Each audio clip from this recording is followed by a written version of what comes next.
Cranford is a lovely town with a great community. It's full of friendly people who accept each other with open arms as neighbors and friends. We are lucky to have such a strong community with people willing to help out wherever you are. In such a small and welcoming town, though, it is easy to feel separated from many issues facing the world around us when these problems are still in our backyard. There is a major issue haunting all communities in America, a problem that's taken the lives of hundreds of thousands around the country and personally affected many more. A crisis that hides in plain sight, one that needs more attention. This issue is the opioid crisis. I talked with Detective Nazaro, a Cranford police officer, Patrick Giblin, the mayor of Cranford, Brad Young, a member of the Municipal Alliance, Beth, a recovery specialist, and Brady, a recovering heroin addict, to tackle the complicated subject that is the opioid crisis and how to help break the stigma. The opioid crisis is a national event that Cranford is not immune from, our state is not immune from, our county is not immune from, and it is something that resulted as soon as the emergence of opioids came on the market, both on the black market and on the pharmaceutical market, and it has created an environment in our country and certainly in our township that is exposed to people that are now in a full addiction, which we know is a disease. The opioid crisis is one of the most pressing issues facing our country and has grown aggressively in the past 20 years. And we've had a pretty exponential increase over the past decade, I'd say even the past 5 years, in overdose calls. People will call us on 911. As recent as this past week, they'll say, I'm with someone, they overdosed, I think they overdosed, or they're unconscious, maybe they're a little shy about telling us why they're calling us. And they'll say that my loved one, my friend, this person I saw, they're unconscious, we don't know what it is. And we as police officers will get there and have to make a determination. Does it look like the signs and symptoms of a heroin or opioid overdose? And we're equipped to now respond to those things with our nasal naloxone and Narcan. In 2017, 1.7 million people developed dependence on opioid prescriptions given to them by licensed medical professionals, and over 600,000 people suffered from heroin addiction. According to the CDC, more than 130 people die every day due to an opioid overdose. This is not just a national crisis, though. It's right here in Cranford and Union County. Union County, 2018, had 133 countywide overdose fatalities, and 2019 they're at 31 as of mid-July. In 2019, there were 147 reports of deaths linked to opioids and 851 deployments of Narcan in Union County alone. Everybody has the sense that it's not here, that it's not in my community, not in my family, or not in my home. But the fact of the matter is that it really is. Like Brad said, it is here. You know, one of the unique things about the opioid crisis is that there are no boundaries. It affects suburban communities, cities, rural communities. So Cranford, like any other town, is impacted by the opioid epidemic. In 2018, Narcan was distributed to Cranford residents 14 times. That's 14 times people have overdosed, not even accounting for those who didn't receive Narcan. Cranford's overdose rate was doubled from 2017. Now, there are many different ways somebody can develop a dependence on opioids. The most notable way is through a dependence on prescription opioids. So the number one thing, so we know that 80% of people that wind up using heroin start on prescription opiates, and the prescription runs out or they can't afford it anymore, and so they start using heroin. The number one thing I can say for advice as far as opiates are concerned is take your prescriptions as directed. Always have another human being to hold on to them. And if you find that you have an issue, that you're still in pain after that prescription is over, go back and have a very honest conversation with your doctor. A lot of these addictions do start with a surgery, a dental procedure, something like that, where someone gets a prescription and they might not be aware of what exactly is in the prescription or how often they should take a painkiller. Sometimes it goes down that path. In 2019, Union County had 187,039 opioid prescriptions. To put that into perspective, Union County has 560,000 residents. That's one opioid prescription for every 3 people. Another way someone can develop an opioid addiction is simply through being around bad influences. So it's not a foreign concept to say the dangerous choices you make when you're 14, 15, 16, and 17 can set a pattern of dangerous behaviors for the rest of your life. And where that can take people is a lot scarier than it was when I was a kid. A lot of Americans also develop a dependence on pills without a prescription, who then change to alternatives like heroin. So a person who is addicted to a prescription pill who needs that but can't afford it, what do? They sometimes will turn to heroin. You know, pills are much more expensive than what we're doing. And I said, what are you guys doing? And they said, it's heroin. And the thing is, they told me heroin is, it's cheaper. It feels the same as Percocet and everything. Heroin is hard to get off of. 4 in 5 heroin users are dependent on the drug. They're addicted. Plus, more people become addicted every day. The number of people seeking treatment for opioid abuse has recently passed the number of people seeking treatment for alcohol abuse. But it can take a long time for an opioid addict to realize they have a problem. I was doing oxys and Percocet from 16 throughout the whole time. I picked up heroin, started snorting heroin at 18, and I'd say at like 23, 24 is when I picked up a needle, and then from the needle, you know, I had there was no choice. It was an everyday thing. And so really for about like 2 years until I tried something different in a rehab that I went to. And like this time last year I was in rehab, and so 2 years with the needle, really, I guess, what is that, like 6 or 7 years with opiates. Often, it's too late before someone can get help. There are nearly twice as many opioid-related overdose deaths than non-opioid drug-related overdose deaths. Life is not easy when you're addicted to opioids. In the addiction, like when I put a needle on my arm, the world is okay. I'm okay, and the world's okay for about like 10 minutes, right? And after that time, it's like a numb feeling, and you can't really explain it to someone. It's like you kind of want to die, but you don't want to die. I know that I'm sick and I just want to get well. But an addiction is hard to beat, and addicts will often do anything they can to fuel it. This can often include harming friends or family. When I wake up in the morning in my active addiction, I would get flooded with, you know, all the awful things that I put people through, and it's, you know, these people are just sick. I was just sick. When someone is in active addiction and they harm another person, whether that's stealing or just lying to their face, whatever, when they harm that person, they take that with them.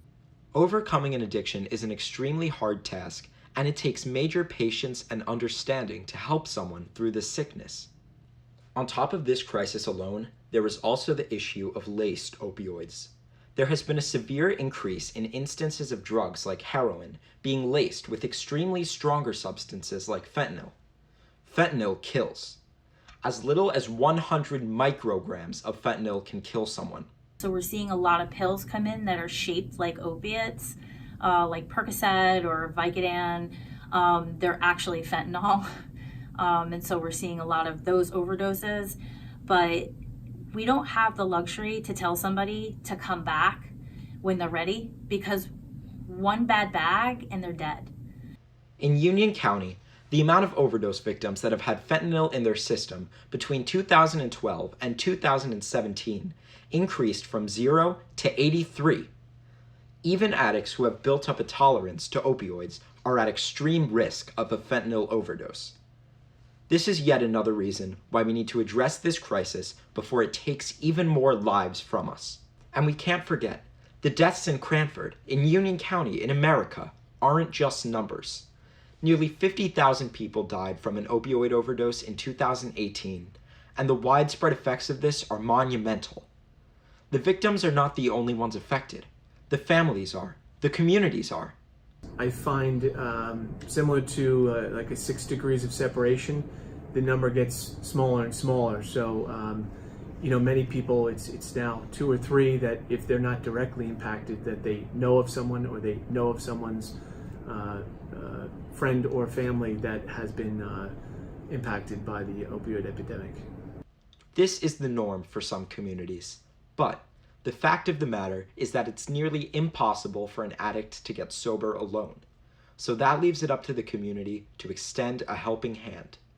We're lucky that Cranford is so driven.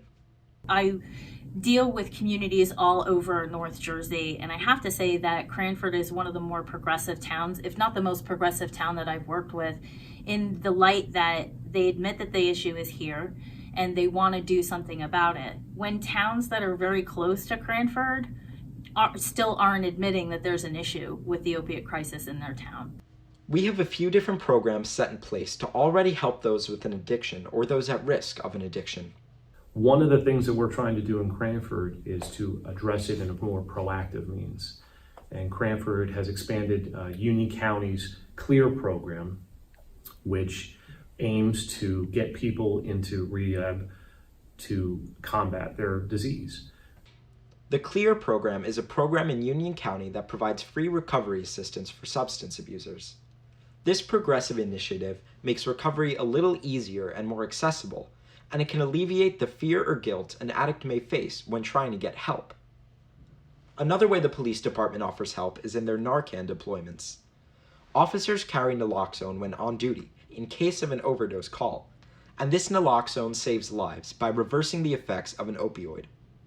But there are still a lot of deployments in Cranford. Cranford averages 20 Narcan deployments every year, right? And Narcan is the drug that they give people who have overdosed to prevent them from dying. So 20 times every year in our community, Narcan is deployed.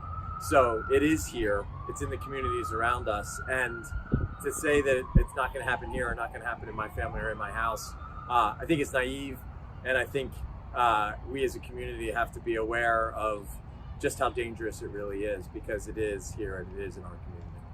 Still, the police aren't around for many overdoses, and there's a few reasons for that. The person who's overdosing may be alone and physically unable to call. The people with someone overdosing may be too embarrassed or scared to call the police. I've been around about, I think, like 5 separate people who have been Narcaned. If we're talking about police, I've been around about 3 people who I've had to call the police on. Just nervous and fear, and as sick as it sounds, I made sure that person, they really needed that kind of help. So about three cases, 3 separate incidents, and of the police having to Narcan someone to resuscitate them and bring them back. Another avenue of help that our community provides is through what's called the prescription drop box right in the municipal building. What the drop box does is to help raise awareness. Number one, people should be aware of what their doctor's prescribing them or their child and how much, and then when they're done with that prescription, to dispose of it properly. And all that will go there. It's set up there in the town hall because there's a camera on it, but they do take periodically 20 to 30 pounds of prescription drugs down, and it goes to I believe an incinerator in Linden as part of the program. This is the prescription drop box, Project Medicine drop box that I mentioned in the interview. As you can see, this is in Town Hall, 8 Springfield Avenue, right outside the police department, and not much to it. Works just like a mailbox. Couple things to note: when you do drop off a prescription, they do recommend removing all personal information from the medicine containers.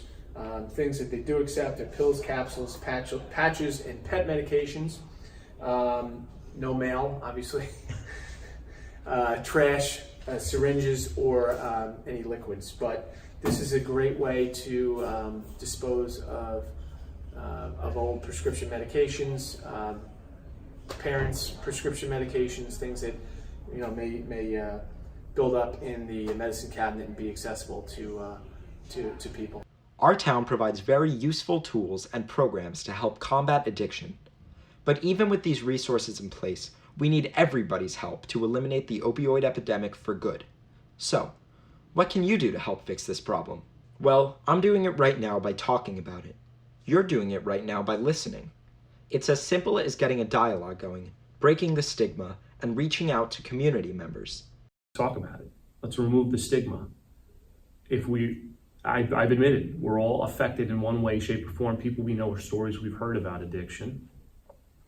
We know that this is a national, we can't call something an epidemic and then shirk away from it and pretend that, it's going to go away or we can't talk about it. We have to talk about it. We have to talk about meaningful solutions. The more that our residents are aware of the crisis, the easier it's going to be to combat it. I believe that the answer to substance use disorder is connection. I am a mentor to multiple women who are getting sober. I get a lot of women who come to me with multiple years of recovery who are looking to get a deeper understanding of their life. And one of the best things that I feel like I can offer anybody is a safe environment of non-judgment. The first thing that I think Cranford residents can do is really just communicate with our kids. The reasons why kids make dangerous choices are sometimes more important to understand than those choices themselves. So communicating with our kids around aspects of peer pressure, what they're doing with their friends, knowing where their kids are, and giving them healthy alternatives versus hanging out in Jimmy's basement and having a few drinks on a Friday night. I think we have to give them alternatives. I think we have to give them healthy alternatives, and I think we most of all have to communicate with our kids to know the pressures they're facing, the challenges they're facing that lead to the dangerous choices that they might make. So I think so often we focus on the choices themselves versus what is inspiring those choices. So I think we have to get a little farther ahead of the decisions themselves and really make it about the stresses they face, the challenges they face academically and socially, because that's really where it starts versus making the choices themselves. So I think the number one thing we can do, communicate and talk about it. Don't be afraid to talk about it. But we can't only talk to those unaffected. If you have a loved one or someone you care about who you see struggling with an addiction, don't be afraid to reach out either. Just if you know that person, just shoot them a text or give them a call. Say, hey, buddy, I'm still thinking about you. I love you, but I have to love you from a distance. When you want to get well, I'll be there for you. If that means driving them to a detox or a rehab or going to a meeting. I mean, that's really the advice that I would give, that I would have wanted, and I did get that out there. I just, circumstances make you willing, but I guess I would just say keep reaching out to that person, check up on them, and just to as much as you can, love them as much as you can. That person's sick. You never know when the last day is going to be for them. That's the reality of it. If we choose to turn a blind eye to this nationwide issue, then nothing will happen. The responsibility is on all of us. And, as Beth said, recovery is through connection. On the bright side, we may be beginning to see the light at the end of the tunnel with the opioid crisis. In the past couple of years, things have started to look up. The number of opioid prescriptions being given out has been steadily decreasing since 2015. The number of suspected overdose deaths peaked in 2018 in Union County with 150, but it slightly dipped in 2019 with 147. Plus, there are many seeking help and on the road to recovery. Take Brady. All the things that kept me, sick and paralyzed, like frozen, was fear. And that's not in my life today. I I try to live on a spiritual basis. I've been completely abstinent from all mood and mind altering substances for the past 8 months. Hopefully, communities around the nation will understand the gravity of the situation and continue this trend towards mass recovery from the opioid epidemic. I've worked with so many schools in so many areas of the state. I work with hospitals, I work with police departments, I work with social workers, I work with so many different parts of so many different communities in New Jersey, and I've always been super impressed with Cranford's openness. Being on the cutting edge, in order to be on the cutting edge of recovery from the opiate epidemic, means being open to having that conversation, and I witness that in every part of this community. The best thing that we can all do as human beings is don't judge and ask questions. And when we have the answers, we can get them to you. And if we don't have the answers, we can find someone who does. Information is power, knowledge is power, and getting the information out to as many people to know that you are not immune. And not to be everyone be frightened, but no one is immune from this. We all have to keep our ear to the ground, look out for each other.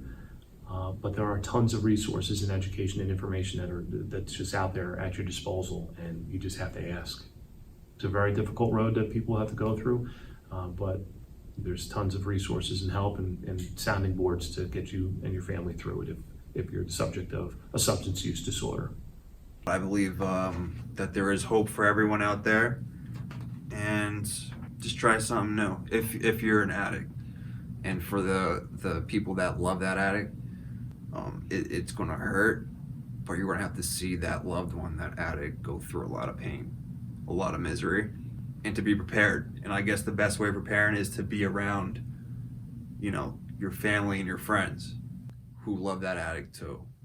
And it brings people together. It's crazy because the person who's shooting heroin, who's on the street, it's like they're isolated, but in that isolation, like, people are together, like his family, and that they're still loved. You'll hear a lot of the stories in rehabs. Oh, my family's done with me, my friends are done with.